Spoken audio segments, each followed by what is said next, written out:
الحمد لله رب العالمين والصلاة والسلام على سيد الأنبياء والمرسلين. قال الله تعالى وتبارك في القرآن المجيد والفرقان الحميد: لقد كان لكم في رسول الله أسوة حسنة. صدق الله العظيم. اللهم صل على سيدنا ومولانا محمد وعلى آل سيدنا ومولانا محمد مبارک وسلم. حمد و صلات کے بعد عزتوں کی مسند پر جلوہ فراز عالی مرتبت ذی وقار محترم محتشم علماء کرام اور واجب الاحترام ذوی الاحتشام برادران اسلام، السلام علیکم ورحمۃ اللہ وبرکاتہ. اس کی ایکو آف کر دے، ایک سادی آواز درکار ہے. اللہ آپ کو سلامت رکھے. جزاک اللہ. آپ جانتے ہیں کہ اللہ کے رسول صلی اللہ علیہ وآلہ وسلم جب ان کی ولادت ہوئی تو 7 دن تک اپنی والدہ حضرت آمینہ سلام اللہ علیہ کا دودھ پیا. 8ویں دن یہ اعزاز دشمن اسلام ابو لہب کی کنیز ثویبہ کو حاصل ہوا. اس نے حضور علیہ السلام کو دودھ بھی پلایا اور دیکھ بھال بھی کی. یہ چند دن کا دودھ تھا، یہ چند دن کی ہی دیکھ بھال تھی، لیکن میرے آقا نے ثویبہ کے اس احسان کو بھی پوری زندگی یاد رکھا. مکے میں تھے تو میری ماں کہہ کے پکارا کرتے. مدنی دور آیا تو یہاں مدینے سے ان کے لیے کپڑے بھی بھجوایا کرتے اور رقم کا بھی بندوبست کیا کرتے. یہ ہے شریعت، یہ ہے سیرت جو میرے حضور لے کر آئے. میرے حضور علیہ السلام تشریف فرما تھے، صحابہ بیٹھے تھے کہ دور سے ایک بوڑھی خاتون کو اپنی طرف آتے دیکھا. آقا کریم علیہ السلام کی نظر پڑی تو میرے حضور اٹھ کھڑے ہوئے، میری ماں پکارتے ہوئے اور دوڑ لگاتے ہوئے ان کے قریب پہنچے. پھر کندھوں سے وہ چادر اتار کر نیچے زمین پر بچھا دی جسے میں اور آپ کائنات کا قیمتی اثاثہ سمجھتے ہیں. اپنی والدہ کو اس چادر کے اوپر بٹھایا، کان لگا کر گھنٹوں ان کی باتیں سنی، اور جب وہ بوڑھی خاتون خود اٹھ کر واپس جانے لگی تو کسی نے راوی سے پوچھ لیا، یہ آنے والی خوش قسمت خاتون کون تھی؟ کہ حضور علیہ السلام نے کندھوں کی چادر ان کے قدموں کے نیچے بچھا دی. تو بتانے والے نے بتایا کہ تمہیں نہیں پتا، یہی تو حضور علیہ السلام کی رضائی والدہ حضرت حلیمہ سعدیہ سلام اللہ علیہ. سگی ماں تو سگی ماں ہے. میرے حضور علیہ السلام نے تو دودھ پلانے والی ماں کو بھی اتنی عزتیں عطا کی ہیں. یہ نا یہ آواز ڈبل ہو رہی ہے نا، ایک ساتھ آواز مل جائے. اللہ آپ کو سلامت رکھے. آقا کریم علیہ السلام ایک دن صحابہ کو نماز پڑھانے آئے. تاحد نگاہ صحابہ نے اٹھ کر حضور کا استقبال کیا. محبتوں برا یہ ہجوم دیکھا تو چھم چھم آنکھوں سے آنسو برسنے لگے. ایک ٹھنڈی آہ بری اور کیا فرمایا، لو ادرکت والدیہ او احدہما، کاش آج میرے ماں باپ بھی زندہ ہوتے یا ان میں سے کوئی ایک ہی زندہ ہوتا، پھر میں لوگوں کو نماز عشاء پڑھا رہا ہوتا، اس میں سورہ فاتحہ کی تلاوت کر رہا ہوتا، پھر میری ماں کو میرے ساتھ کوئی کام یاد آ جاتا. وہ دروازے پہ آتی، چلمن سرکاتی، اپنے میٹھے اور پیار بھرے لہجے میں فرماتی، ابنی محمد، میرے بیٹے محمد میری بات تو سنو. کہا لوگوں میں نماز کا مصلی چھوڑ کر پہلے ماں کی بات کو سن لیتا. زمانے کو عملاً بتایا کہ ماں کا وجود کتنا معتبر ہوتا ہے. میرے حضور علیہ السلام تشریف فرماتے کہ ایک نوجوان حاضر خدمت ہوا، آ کر عرض کرتا ہے کہ حضور میں اپنی ماں کو کندھوں پر اٹھا کر اللہ کے گھر کعبہ کا طواف کروایا ہے، تو کیا میں نے اپنی ماں کا حق ادا کر دیا؟ تو حضور فرمایا کہ تم تو اس کی ایک مسکراہٹ کا بدل بھی نہیں دے سکے. ماں جب مسکراتی ہے تو لگتا ہے جنت کی ساری کلیاں کھل اٹھی ہیں. ماں جب بولتی ہے تو لگتا ہے اس کے لہجے میں جبریل بول رہا ہے. ماں کے چہرے کی رونق کائنات میں اجالے بھر دیتی ہے، اور ماں کے چہرے کی اداسی کائنات سے روشنیاں چھین لیتی ہے. ماں باپ اس قدر اہمیت کے حامل ہیں کہ حضور علیہ السلام نے یہاں تک ارشاد فرما دیا کہ جس کا باپ راضی ہے ہم ضمانت دیتے ہیں اس کا عرش کا رحمان بھی راضی ہے، اور جس کا باپ ناراض ہے اس کا عرش کا رحمان بھی ناراض ہے۔ کائنات کی قیمتی متاع جنت تھی، کھینچ کر کے ماں کے قدموں کے نیچے بچھا دی۔ ماں باپ کو یہ رتبہ، یہ مقام، یہ عزت، یہ شرف کہاں سے ملا؟ جواب دو لفظی ہے، یہ فیض ہے آمینہ کے لال کا، یہ فیض ہے میلاد والے آقا کا۔ بیٹیاں کیا ہوتی ہیں یہ زمانے کو میرے حضور علیہ السلام نے آ کر بتلایا۔ آقا کریم علیہ السلام کی تشریف آوری سے قبل آپ تاریخ عرب اٹھائیں، جب کسی کو یہ خبر دی جاتی کہ اس کے ہاں بیٹی نے جنم لیا ہے تو شرم سے اس کا منہ کالا ہو جاتا۔ عزت اور آبرو بچانے کا ایک ہی راستہ ہوتا کہ ظالم باپ ماں کی ممتا بری گود سے پھول جیسی بیٹی چھینتا، گڑا کھود کے دھکا دے کر اوپر مٹی ڈال دیتا۔ اگر کوئی باپ اتنا ظالم، اتنا سفاک تھا تو وہ اس قابل تھا کہ معاشرے میں سر اٹھا کر جی سکتا ہے، اور اگر کسی کے ہاتھوں میں اتنی سکت نہیں کہ اپنی زندہ بیٹی کا گلا دبا سکے تو وہ اس قابل نہیں کہ معاشرے میں سر اٹھا کر جی سکے۔ یہ عرب معاشرہ ہے جس کو قرآن مجید فرقان حمید نے بھی بیان کیا ہے۔ وہ عملاً بیٹیوں کو ذبح کیا کرتے اور بہنوں کو زندہ درگور کر دیا کرتے۔ جس دور میں بیٹی ذبح کی جا رہی تھی، جب بہن زندہ درگور کر دی جاتی تو میرے حضور اس دور میں کلمہ حق بلند کیا، بیٹیوں کو ذبح کرنے والوں سن لو، فاطمہ تو بدعت منی، میری فاطمہ تو میرے جگر کا بھی ٹکڑا ہے۔ یہ کلمہ محبت بھی ہے، یہ کلمہ جہاد بھی ہے۔ دیکھیں آج میں یا آپ اپنی بیٹی یا بہن کے لیے کوئی پیار بری بات کہیں تو یہ بہت بڑی بات نہیں ہے۔ آج اس معاشرے میں بیٹی کی عزت ہے، آج اس معاشرے میں بہن کا وقار ہے۔ یوں ہی تو نہیں بوڑھا باپ اپنی جھکی ہوئی کمر پہ بوریاں لاد لاد کے مزدوری کر رہا ہے کہ میں نے اپنی بیٹی کو عزت کے ساتھ رخصت کرنا ہے۔ جوان سال بھائی فیکٹری میں اوور ٹائم لگا رہے ہیں کہ ہم نے بہنوں کو عزت کے ساتھ بیانا ہے۔ یار یہ باپ تو ذبح کرتا تھا، یہ بھائی تو زندہ درگور کر دیتا تھا، مجھے بتائیں ان کے سینے میں یوں کوٹ کوٹ کر پیار کس نے بھر دیا؟ جواب ایک ہی ملے گا، یہ فیض ہے آمینہ کے لال کا، یہ فیض ہے میلاد والے آقا کا، جنہوں نے کٹتی بیٹیوں کو عزت اور ذبح ہوتی ہوئی بہنوں کو زندگی کی بہاریں عطا فرمائی۔ آقا کریم علیہ السلام ایک دن گھر تشریف لائے تو ام المومنین حضرت سیدہ عائشہ صدیقہ رضی اللہ تعالی عنہا عرض کرتی ہیں کہ حضور آج بڑا عجیب واقعہ ہوا۔ حضور میں عائشہ آج کیا ہوا؟ عرض کی حضور ایک حبشیہ نیات عورت آئی اور اس نے دروازے پر آ کر صدا لگائی۔ میں نے گھر میں تلاش کیا کہ کوئی چیز مل جائے تاکہ میں سائل کو صدقہ کر دوں۔ تلاشیں بسیار کے بعد مجھے صرف ایک کھجور ملی اور میں اس کو وہی صدقہ کر دیا۔ حضور اس نے اس کھجور کے بھی دو ٹکڑے کیے، ایک دائیں جانب والی بیٹی کو کھلا دیا اور ایک بائیں جانب والی بیٹی کو کھلا دیا۔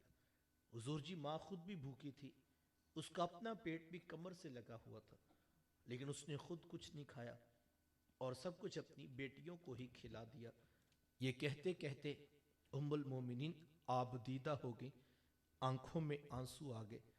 تو حضور میں سنو عائشہ، اگر کل قیامت کے دن ان بچیوں کی ماں کو جہنم میں جانے کا حکم ہو گیا تو یہی بیٹیاں درمیان میں آڑ بن کے کھڑی ہو جائیں گی کہ مالک ہم تو اپنی ماں کو جہنم میں نہیں جانے دیں گے، اللہ ان بچیوں کی سفارش قبول کر کے ان کی ماں کو جنت عطا کرے گا۔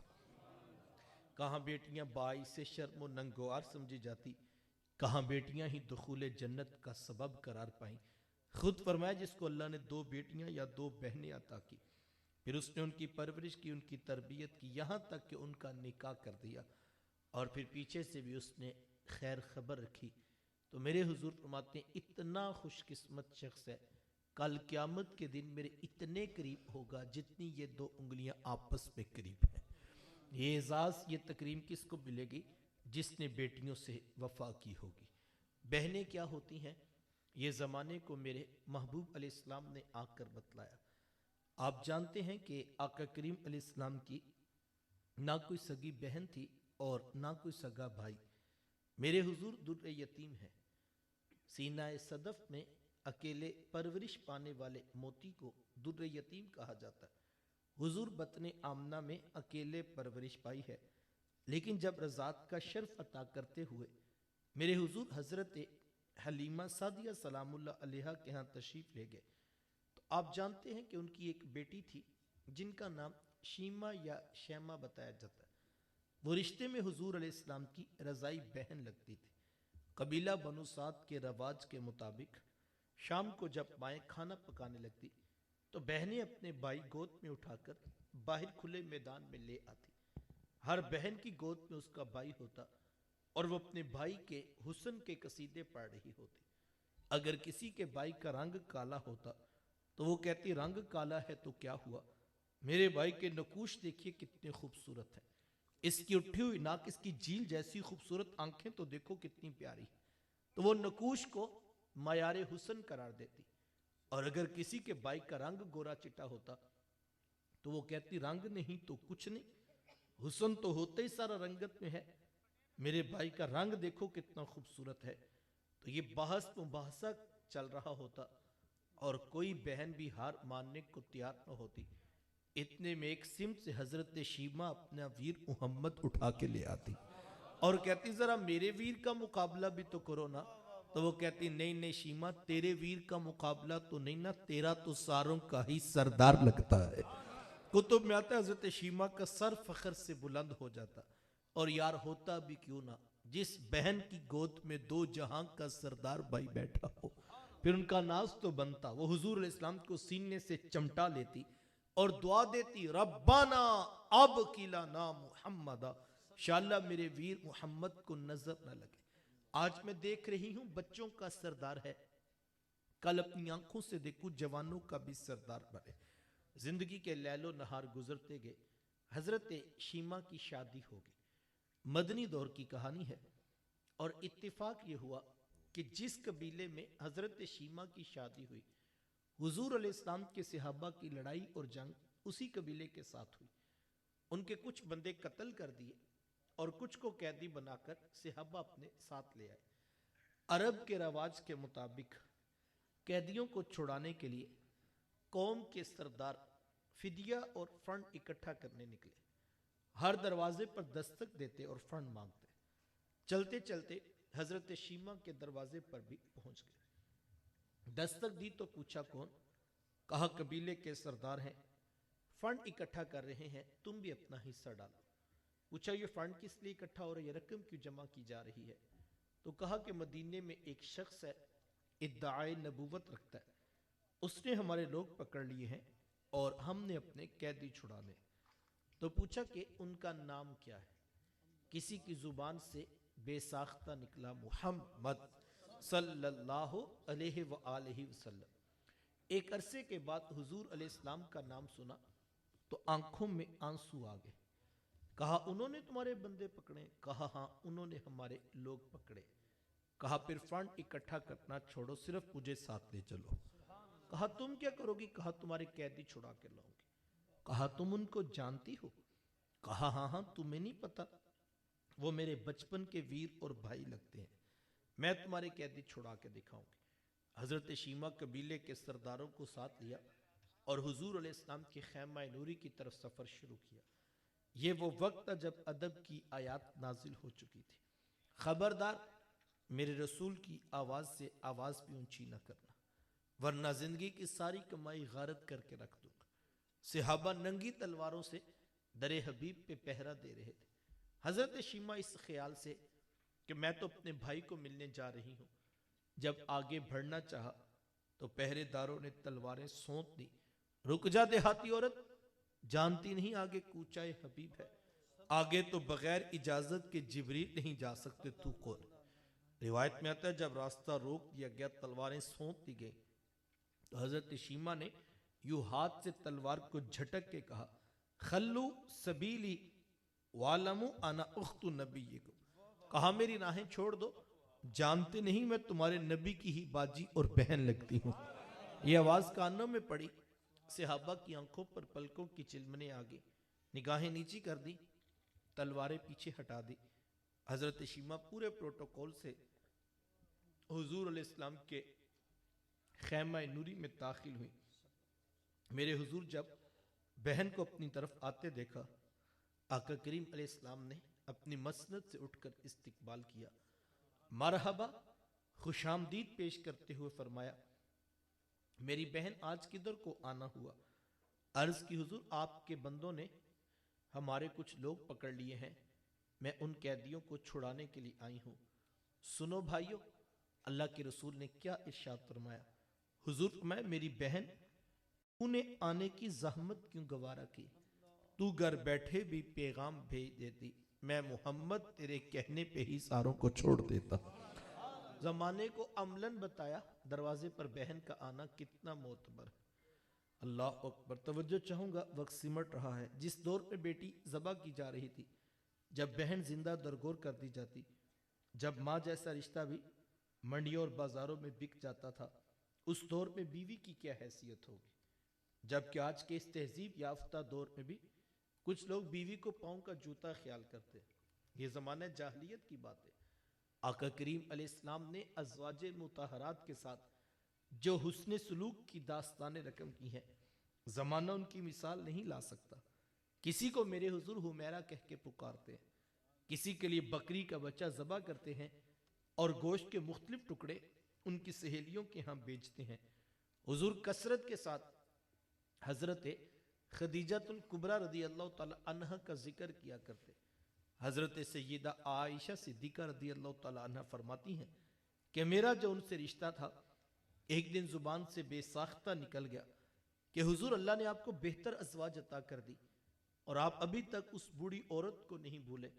فرماتی پھر حضور کے چہرے پر جلال آ گیا اور حضور میں، اے عائشہ مجھے خدیجہ کے بارے تکلیف نہ دو، جب پورے مکے نے میرا انکار کیا تھا ایک خدیجہ تھی جس نے میرا اقرار کیا تھا۔ کہا میں انہیں کیسے بلا سکتا ہوں؟ جب زمانہ میری مخالفت کر رہا تھا خدیجہ اس وقت بھی میرے سے محبت کی دعوے دار تھی۔ فرماتی پھر میں نے ہمیشہ محبتوں کا ہی اظہار کیا اور یہی حضرت خدیجۃ الکبریٰ رضی اللہ تعالی عنہا ہے۔ جب ان کا وقت آخر قریب آیا تو حضرت سیدہ فاطمہ الزہرا رضی اللہ تعالی عنہا کو بھیجا اور کہا بیٹا جاؤ جا کر حضور علیہ السلام سے چادر رحمت مانگ لاؤ۔ سیدہ حاضر خدمت ہوئی اور آ کر عرض کی کہ میری والدہ چادر مانگ رہی ہیں۔ آقا کریم علیہ السلام نے چادر بھی اتار کر پیش کر دی اور ساتھ فرمایا کہ بیٹا اپنی والدہ سے پوچھو یہ چادر کیا کرنی ہے۔ یہ کہتے کہتے میرے حضور بھی ساتھ تشریف لے آئے اور حضور میں خدیجہ آپ نے چادر کیا کرنی ہے؟ عرض کی حضور مجھے جو بخار ہے لگتا یوں ہے کہ جان لیوا ثابت ہوگا، میری آرزو یہ ہے کہ مجھے کفن ملے تو آپ کی چادر رحمت میں ملے۔ یہ حضور علیہ السلام کی سیرت کا کتنا بڑا حوالہ ہے کہ بیوی آرزو کر رہی ہیں اگر مجھے شوہر کی چادر میں کفن مل جائے تو یہ رب کے حضور میری بخشش کی ضمانت ہوگی۔ آقا کریم علیہ السلام نے چادر بھی اتار کر پیش کر دی اور ساتھ تاریخ ساز جملہ ارشاد فرمایا، فرمایا خدیجہ آپ نے تو صرف چادر مانگی ہے، لو اردتی جلدی لآتے تکی، اگر آپ مجھ محمد کی جلد بھی مانگ لیتی میں وہ بھی اتار کے پیش کر دیتا۔ زمانے کو رشتوں کا تقدس میرے محبوب علیہ السلام کی دہلیز سے ملا ہے۔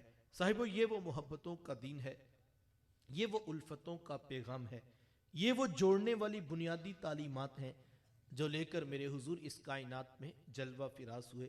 ہم نے حضور علیہ السلام کی آمد کی خوشی میں کمکمے روشن کیے، ہم نے چراغاں بھی کیا، ہم نے راہوں میں پھول کلیاں پتیاں بھی بچھائیں، ہم مٹھائیاں بھی بانٹ رہے ہیں اور ہم دیگیں بھی پکا کر تقسیم کر رہے ہیں۔ یہ سب کام باعث برکت ہیں، میں ان کی نفی نہیں کرتا۔ کوئی نادان ہوگا جو اس عنوان پر الجھ پڑے یا کوئی فتویٰ امت پر لگا دے، میں تو صرف ایک سادہ سی بات کہتا ہوں اور اگر سمجھ آ جائے تو شاید یہ اتنی بات بھی کافی ہو۔ کیا خیال ہے یار، اگر حضور علیہ السلام کی آمد کی خوشی بھی نہیں منانی تو پھر کائنات میں خوشی بچتی کون سی ہے؟ خوشی ہوتی کیا ہے, خوشی کہتے کسے ہیں. اس کائنات کی سب سے بڑی خوشی یہ ہے کہ اللہ نے ہم جیسوں کو سونے محمد عطا کر دیے. یہ کائنات کی سب سے بڑی خوشی ہے. اور اگر کسی بیچارے کو یہ بھی محسوس نہیں ہو رہی تو اس سے جھگڑا بنتا نہیں ہے, آپ اس کے لیے دعا کر دیجئے. تو یہ کمکمے, یہ روشنیاں, یہ چراغ, یہ پھول, یہ کلیاں, یہ مہکتے آنگن, یہ بڑھتے ہوئے لنگر, یہ سب محبتوں کے عنوان. میں ان کی نفی نہیں کرتا, لیکن یاد رکھیے گا یہ سب کچھ باعث برکت ہونے کے باوجود بھی یہ سب کچھ آغاز سفر ہے, یہ منزل بھی نہیں ہے.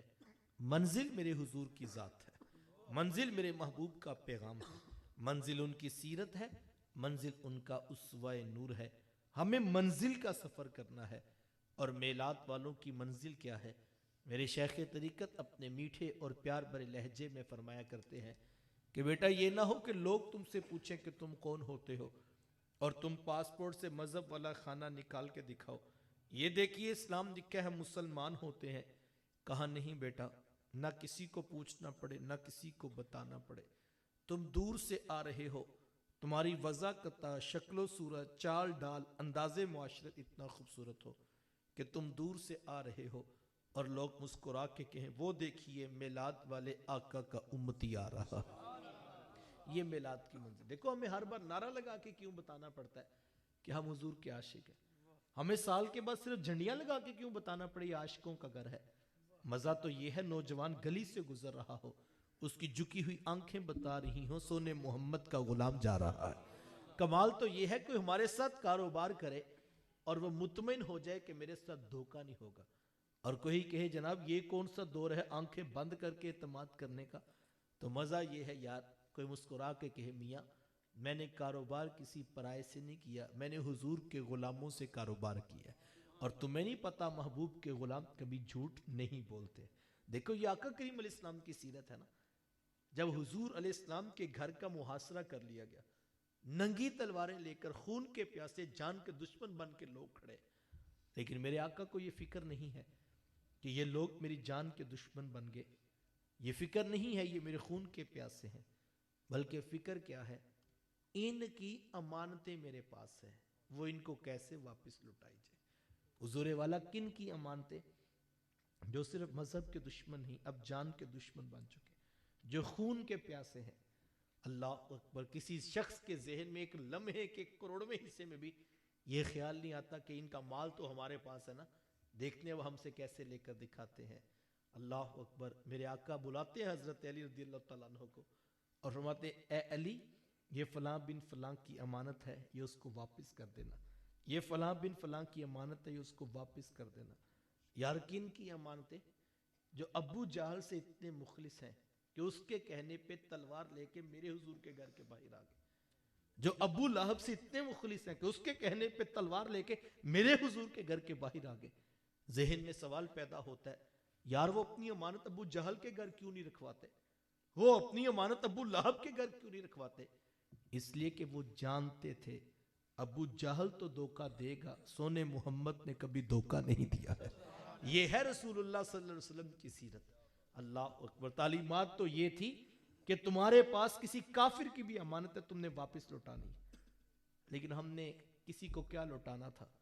ہم تو قرآن میں آیا ہوا بہنوں اور بیٹیوں کا وہ حصہ جو اللہ نے ڈائریکٹ بیان کر کے کہہ دیا کہ اتنا تیری بیٹیوں کا ہے, اتنا تیری بہنوں کا حصہ بنتا ہے, اگر ہم وہ بھی دینے کے لیے آمادہ نہیں ہیں تو پھر تو صاحب اپنے اندر اترنے کی ضرورت ہے کہ میں اگر بہنوں اور بیٹیوں کا وہ حصہ جو جائیداد پہ میرے رب نے بتایا یہ تیرا نہیں یہ تیری بہنوں کا ہے, اگر میں وہ ہڑپ بھی کر لیتا ہوں تو پھر مجھے سوچنے کی ضرورت ہے یا کہ نہیں.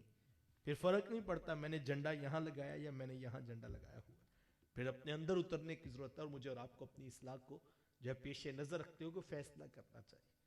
ہمارا بہت بڑا المیہ یہ ہے کہ ہم جھوٹ بولتے ہیں, دھوکہ دیتے ہیں, فراڈ کرتے ہیں, خیانت کرتے ہیں, 2 نمبر 10 نمبر 20 نمبر مال بیچ کر جاتے ہوئے ہم مٹھائی کا ڈبہ مسجد میں بھی پکڑا جاتے ہیں اور ہم مطمئن ہیں کہ ہماری دین اور دنیا دونوں ٹھیک چل رہی ہیں.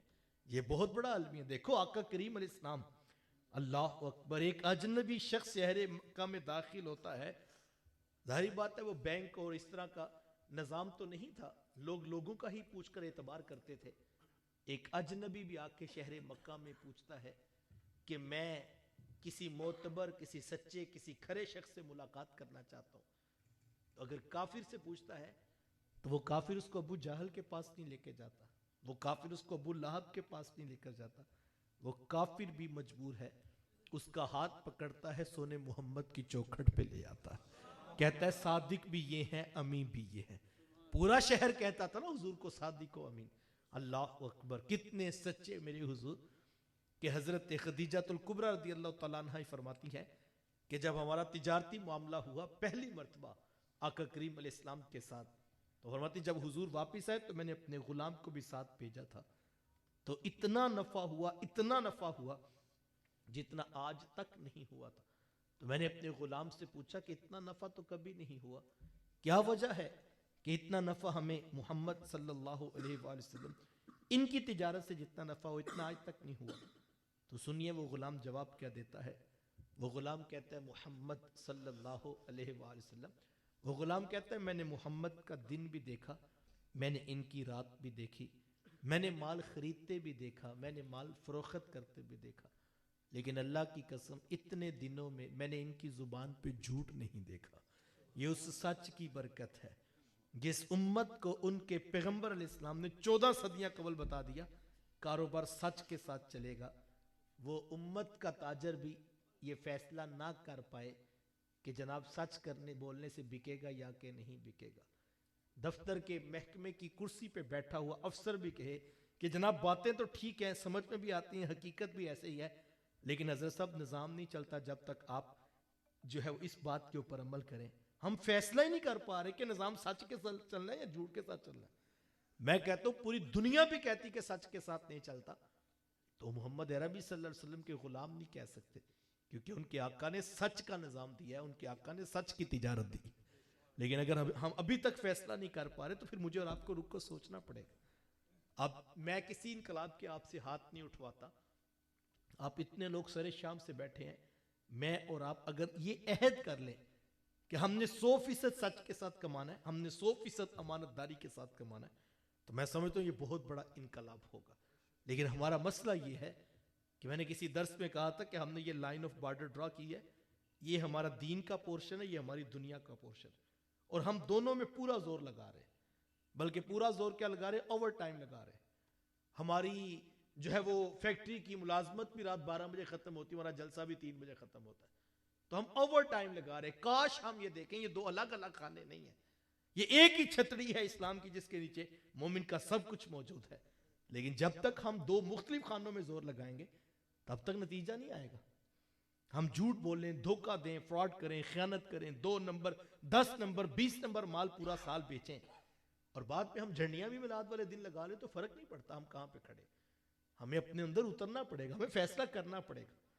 کسی محکمے میں نوکری کرتے ہو 100% دیانتداری کے ساتھ کرو، خیانت نہ کرو۔ لیکن ہمارا مسئلہ کیا ہے کہ میں اگر کسی محکمے میں نوکری کرتا ہوں تو کس کو نہیں پتا ظہر کی نماز بڑی تسلی سے 20 منٹ میں ادا ہو جاتی، لیکن میں اگر ظہر کی چھٹی لے کے جاتا ہوں اور پونے گھنٹے کے بعد میں آ کے کرسی پہ بیٹھتا ہوں اور 20 منٹ گزرتے ہیں کہ میں آستینے اوپر کرتا ہوں اور میں عصر کا وضو کرنے چلا جاتا ہوں اور وہاں سے نماز پڑھ کے آتا ہوں اور میں لیپ ٹاپ بند کرتا ہوں، دراز بند کرتا ہوں اور میں مطمئن جا رہا ہوں کہ میں با جماعت نمازی ہوتا ہوں اور میں بڑا پکا متقی ہوتا ہوں، میں کچھ بھی نہیں ہوتا اگر میں دھوکے کے ساتھ وقت گزارتا ہوں۔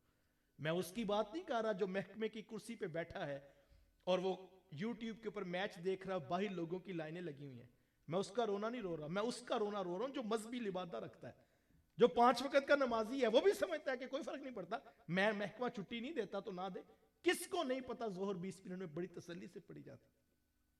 لیکن اگر ہم مسجدوں میں جا کے سو جاتے ہیں یا ہم جو ہے وہاں بیٹھ کے قرآن پڑھ رہے ہوتے ہیں اور ہم سمجھتے ہیں کہ ہم بڑے نیک ہوتے ہیں، معذرت کے سامنے کچھ بھی نہیں ہوتے۔ کاش کہ ہم اس کے اوپر غور کریں۔ میرے استاذ المکرم جب ہمیں پڑھایا کرتے تو آپ فرماتے بیٹا صبح 7 بجے سے لے کر 1 بجے تک میرے مدرسے والے مجھے تنخواہ دیتے ہیں بچوں کو پڑھانے کی، میں پابند ہوں کہ میں اس وقت میں اپنا کوئی ذاتی کام نہ کروں اور میں بچوں کو پڑھانے کا پابند ہوں۔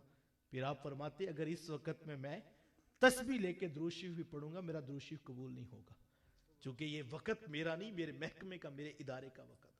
معیار تو یہ تھا صاحب، لیکن اگر ہم میں سے کوئی شخص بھی یہ کرنے کے لیے تیار نہیں ہے تو معذرت کے ساتھ ہمارا المیہ یہ بھی ہے. میں نے آج دوپہر بھی کسی کالج میں کہا تھا کہ ہمارا مسئلہ یہ ہے، ہم 20 سالوں سے محکموں سے تنخواہیں لے رہے ہیں اور ہم 20 سال سے محکمے کے افسروں کو گالیاں بھی دے رہے ہیں.